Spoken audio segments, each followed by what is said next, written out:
I'm extremely shocked and saddened by looking at what has happened in Kolkata with a medical student. And this is completely unacceptable. This is yet another Nirbhaya kind of a case which has shaken the entire country. And this also causes huge damage to the reputation of India. People think that women are raped in every single road because of one or two such incidences. My heart goes out to the parents of this particular little child who has lost her life, and there should be very serious action taken against these criminals who have conducted this crime. And out here, what is the most important thing is time is everything. In Nirbhaya's case, when something like this happened, it was so extremely delayed. The particular system had to analyze the entire case, and the people who were convicted or crucified were really given a whole lot of time to live their life. But such should not be the case in this particular Kolkata case.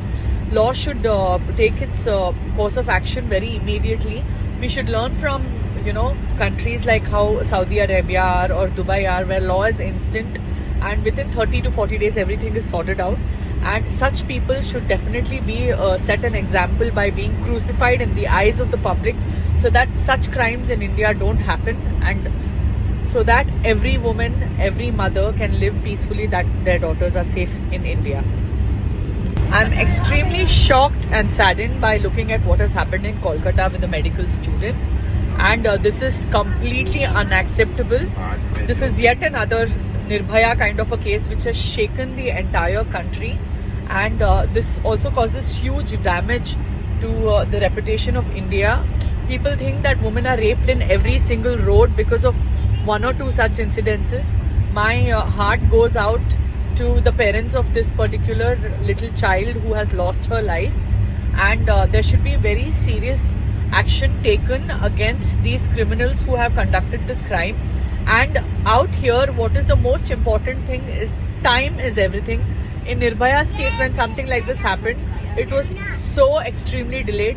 The particular system had to analyze the entire case, and the people who were convicted or crucified were really given a whole lot of time to live their life. But such should not be the case in this particular Kolkata case. Law should take its course of action very immediately. We should learn from countries like how Saudi Arabia are or Dubai are, where law is instant and within 30 to 40 days everything is sorted out. And such people should definitely be set an example by being crucified in the eyes of the public, so that such crimes in India don't happen, and so that every woman, every mother can live peacefully, that their daughters are safe in India.